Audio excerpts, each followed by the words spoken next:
अस्सलाम वालेकुम।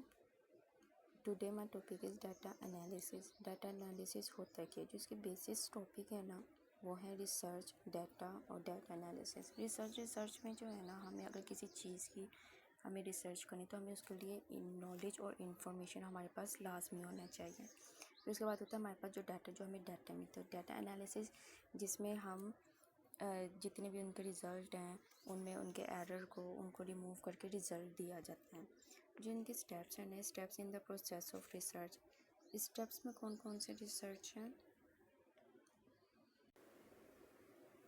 स्टेप्स जो हैं इनके डाटा एनालिसिस के, वो है identify the research problem, review the literature, selection sample, collecting data, analysis and interpreting data, reporting and evaluating data. इसमें सारी डाटा का तजिया किया जाता है जो उनका अमूमी रुझान होता है। डाटा को जितने भी उसके अंदर हम सारी इंफॉर्मेशन डालते हैं, जो मेथड्स हैं उन सबको इकट्ठा करके जो फ्राहम किया जाता है और जो एंड पे एवेलुएट, जो उनका रिज़ल्ट दिया जाता है। फिर उसके बाद है एनालाइजिंग एंड इंटरप्रेटिंग डाटा। ये दो तरह के होते हैं जिनमें हम थीम और जनरल टेंडेंसीज देते हैं।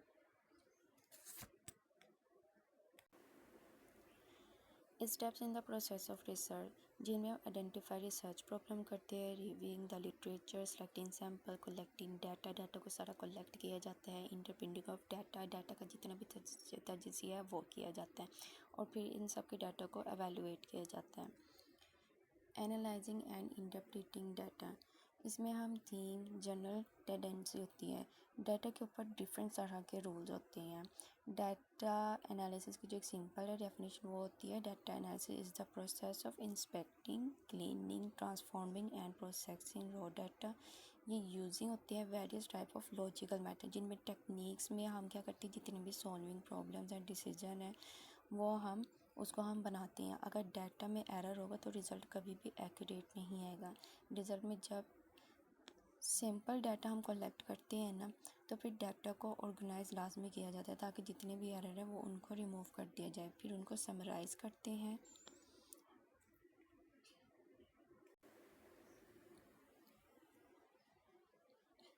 Steps involve in data analysis, ये दो तरह के होते हैं, before data collecting and after data collecting. Data analyse ये एक ऐसा प्रोसेस है जिसमें हम ना डिफरेंट टेक्निक्स होती हैं उनको अप्लाई करते हैं। रिसर्च के रिजल्ट को निकालने के लिए ना, कॉन्क्लूजन के लिए, प्रॉब्लम सॉल्विंग के लिए डाटा एनालिसिस में हम देखते हैं कि जब डाटा फॉर्मेट रिक्वायर किया जाता है ना, तो डाटा को क्लीन लाजमी किया जाता है, जिनमें एरर, इनकन्सिस्टेंसी को रिमूव किया जाता है। अगर एरर होंगे तो रिज़ल्ट कभी भी एक्यूरेट नहीं आएगा, इसलिए एनालिसिस को, डाटा को क्लीन किया जाता है ताकि, और जब इसको क्लीन किया जाता है तो इसको मुख्तलिफ तरह के जितने भी टूल्स होते हैं ना उनसे गुजारा जाता है, या जो डिफरेंट तरह के टेस्ट होंगे जिनमें हाइपोथेसिस टेस्ट इन्वॉल्व होते हैं, वो इसलिए यूज़ किया जाता है ताकि स्टैटिस्टिकल जितने भी उसके रिज़ल्ट्स हैं वो बिल्कुल क्लियर उसके रिज़ल्ट शो हों। बिफोर डाटा कलेक्टिंग में मेथड्स होते हैं डाटा एनालिसिस के, और उनमें how to process of data prepare किए जाते हैं टेबल्स को, और आफ्टर डाटा कलेक्टिंग में प्रोसेस किया जाता है, डाटा पे प्रिपेयर किया जाता है, टेबल बनाए जाते हैं, उनके ग्राफ बनाए जाते हैं, उनमें सारी उनकी रीडिंग दी जाती है। Prepare of editing, prepare for presentation, फिर उसके बाद उसकी प्रेजेंटेशन दी जाती है। प्रेजेंटेशन में ओवरऑल जितने भी आपका इंट्रोडक्शन है, टेस्ट है, वो सब उसको एनालाइज किया जाता है। डाटा एनालिसिस के जो मेथड्स हैं ना वो दो टाइप्स की हैं। फर्स्ट जो है डाटा एनालिसिस रिसर्च मेथड, उसमें होते हैं क्वालिटेटिव डाटा एनालिसिस और क्वांटिटेटिव डाटा एनालिसिस। जो सेकंड है वो है statistical method use for analysis, जिसमें डिस्क्रिप्टिव स्टैटिस्टिक्स होते हैं और इन्फरेंशियल होते हैं। क्वालिटेटिव एनालिसिस जो होती है ना, क्वालिटेटिव एनालिसिस डील करती है non numerical data, focusing on qualitative characteristics and properties. जो क्वांटिटेटिव होते हैं उनमें न्यूमेरिक डाटा होते हैं जिनमें एम्फसाइज किया जाता है, मेजरेबल किया जाता है और न्यूमेरिकल वैल्यूज़ उसमें दी जाती हैं। क्वालिटेटिव में टाइपिकली जो इसमें इन्वॉल्व होंगे वो ऑब्जर्वेशन है, इंटरव्यू हैं और टेक्सचुअल एनालाइसिंग होते हैं। और इन्वॉल्व जो ऑब्जेक्ट होते हैं क्वांटिटेटिव में, उसमें मेथड्स होते हैं, न्यूमेरिकल प्रिसाइजन होते हैं,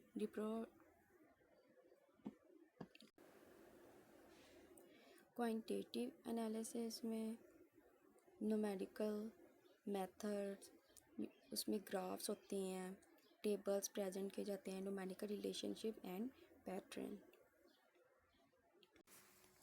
डाटा एनालिसिस दो टाइप की होती हैं, डिस्क्रिप्टिव एनालिसिस और इन्फरेंशियल एनालिसिस। जो डिस्क्रिप्टिव एनालिसिस होते हैं उसमें डाटा की जो करैक्टरिस्टिक्स होती हैं उनको डिस्क्राइब करते हैं। डाटा एनालिसिस में फ्रीक्वेंसी को मेजर करते हैं, जिसकी एग्जांपल होगी परसेंटेज, फ्रीक्वेंसी काउंट करना। और जो मेजर ऑफ सेंट्रल टेंडेंसी है उसमें हम मीन, मीडियन, मोड का यूज़ करते हैं। मेजरमेंट ऑफ डिस्पर्शन में हम वेरिएशन, रेंज, स्टैंडर्ड डेरिवेशन से मेजर करते हैं। इन्फरेंशियल एनालिसिस, इसमें हम सैंपल की बेस पर पॉपुलेशन की बेस में इन्फरेंस डेवलप करते हैं। अगर सैंपल में कोरिलेशन एग्जिस्ट करता है तो हम देखेंगे, अगर सैंपल है उसमें कोरिलेशन एग्जिस्ट करते हैं तो क्या होल रिलेशनशिप है उसमें पॉपुलेशन होगी या नहीं होगी। Inferential analysis population on the basis of sample. It helps to determine the whenever a certain relation pattern observed in a sample likely present in the entire population. Descriptive analysis है, आगे इनको दूसरी एक और टाइप्स में किया गया है डिवाइड, उसको बोलते हैं डायग्नोस्टिक एनालिसिस में। इसमें ना डाटा के अंदर कॉज और इफेक्ट रिलेशनशिप को स्टडी करते हैं, डाटा को कंट्रीब्यूट करते हैं स्पेसिफिक आउटकम के साथ। टेक्निक्स इसमें यूज़ होती हैं डिफरेंट तरह के, regressions, ANOVA, analysis of variance. Inferential analysis में जो सेकंड उसकी टाइप है वो है प्रिडिक्टिव एनालिसिस। इसमें हम स्टैटिस्टिकल मेथड यूज़ होते हैं जिनमें हम predict future outcome and trend based on historical data को प्रिडिक्ट करते हैं, ताकि जो हम टेक्निक यूज़ करते हैं उसकी जो डाटा एनालिसिस में फ्रीक्वेंसी को मेजर करते हैं। फॉर एग्जांपल जिस तरह हम काउंट करते हैं, परसेंटेज, फ्रीक्वेंसी देना। मेजर ऑफ सेंट्रल टेंडेंसी, इसमें हम मीन, मीडियन, मोड का यूज़ करते हैं। जो थर्ड है वो है measurement of dispersion of variation. इसमें हम रेंज, स्टैंडर्ड डेरिवेशन के मेजर को यूज़ हम करते हैं। जो सेकंड इसकी टाइप्स है ना इन्फरेंशियल एनालिसिस, इसमें हम मेकिंग सैंपल की जो बेसिस होती है ना उनकी पॉपुलेशन की बेसिस में हम इन्फेरेंस डेवलप करते हैं। जो सेकंड टाइप है वो है इन्फरेंशियल एनालिसिस। इन्फरेंशियल एनालिसिस में ना हम सैंपल की बेस पर पॉपुलेशन की बेस में इन्फरेंस डेवलप करते हैं। अगर सैंपल में कोरिलेशन एग्जिस्ट करता है तो इसका मतलब होगा जितना होल रिलेशन है ना तो उनमें पॉपुलेशन होगी कि नहीं होगी, हमने ये चीज़ देखनी है। जिनकी बेस्ड ऑन सैंपल डाटा, इसमें हम टेस्टिंग हाइपोथेसिस यूज़ करते हैं। Inferential statistics are the data analysis techniques for determining how likely it is results obtaining the sample of sample and same result would have been obtained from the entire population। इसी की आगे से types हैं data analysis की। एक होती है जो है वो है डायग्नोस्टिक एनालिसिस। इसमें हम डाटा के अंदर कॉज एंड इफेक्ट के रिलेशनशिप को स्टडी करते हैं और इनको कंट्रीब्यूट करते हैं स्पेसिफिक आउटकम में, कि हम देखते हैं कि इसमें कौन सी टेक्निक्स यूज़ होती हैं। जो ज़्यादातर जो है डाटा एनालिसिस में वो एनोवा की टेक्निक्स बहुत ज़्यादा यूज़ होती हैं। प्रिडिक्टिव एनालिसिस में ये मोर स्टैटिस्टिकल मेथड होता है, यूज़ होता है, और इसमें जो बेस्ड होती है वो हिस्टोरिकल डाटा होती हैं।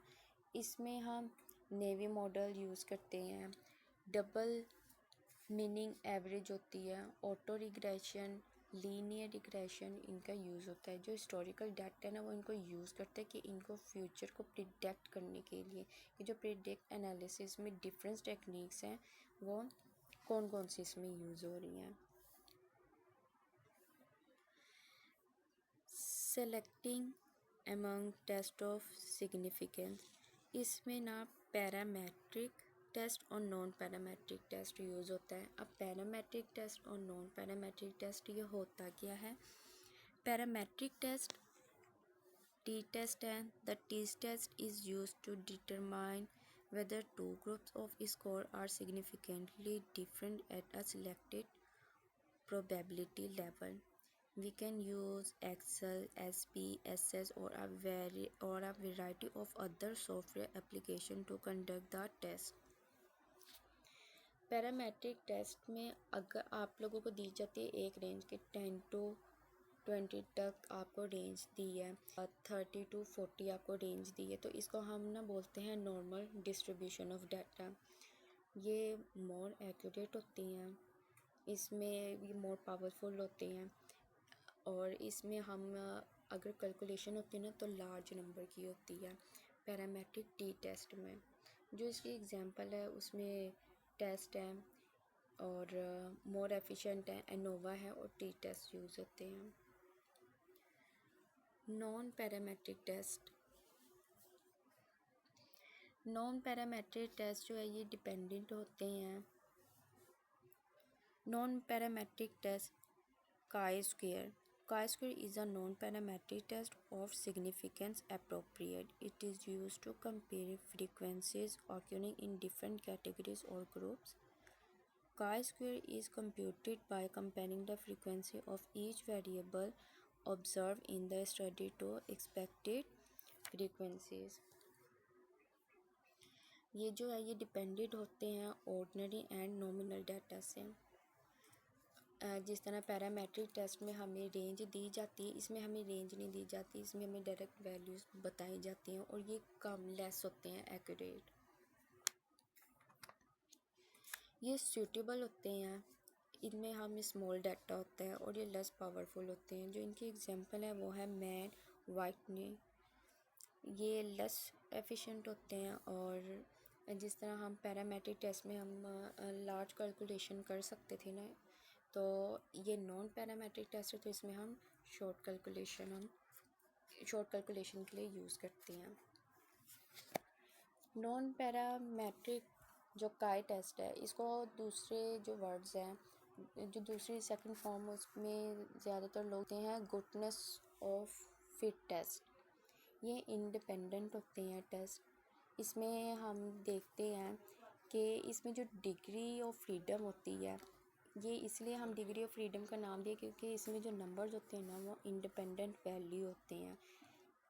Number of independent value that can be assign to statistical distribution.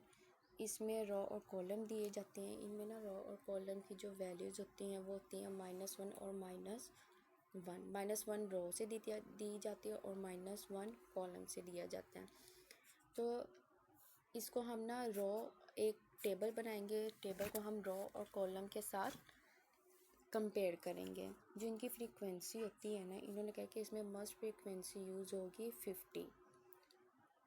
50 तक इसमें यूज़ होगी। लार्ज पॉपुलेशन इस पे देखी जाती है, अगर वो 30 से ऊपर है तो वो लार्ज है और 30 से नीचे वैल्यू होगी तो वो स्मॉल है। इसलिए इन लोगों ने ना इसमें जो फ्रीक्वेंसी की जो दी होती है मस्ट, वो उन्होंने 50 रेंज दी जाती हैं। हाइपोथेसिस के लिए इसे यूज़ करते हैं, हाइपोथेसिस टेस्टिंग के लिए इसको यूज़ करते हैं। इसमें ऑब्जर्वेशन इंडिपेंडेंट होती है और इनमें रैंडम होती हैं। Observe value is more than, अगर ज़्यादा होगी आर्टिकल वैल्यू के साथ तो इसमें नल हाइपोथेसिस रिजेक्ट कर दिया जाएगा। अगर इसमें लेस होगी, if observe value is less than critical value to null hypothesis तो ये एक्सेप्ट करेंगे। अगर मोर होगी तो हम रिजेक्ट करेंगे, अगर लेस होगी तो हम एक्सेप्ट करेंगे। Conclusion है the analysis selection tells the reader what occurred during the experiment by explaining the graph and data table। इसमें उन्होंने बताया कि जितने भी डाटा एनालिसिस है हम उसको फिर किस तरह से टेबल की उसकी रेंज दी जाती है, ग्राफ के साथ हम उसको एक्सप्लेनेशन किया जाता है, और डाटा में जो हम एरर हम देखते हैं और उसको डिफरेंट टेक्निक्स के साथ दिया जाता है कि उस डाटा को एक्सेप्ट करना है या रिजेक्ट करना है। The data analysis report summarizes the result of an experiment based on the purpose of the study। तो ये स्टडी के बेस जो पर्पज़ है उसके लिए समराइज़ किया जाता है, जो लास्ट रिज़ल्ट होता है उसके शॉर्ट फॉर्म में वो इनको समराइज़ किया जाता है।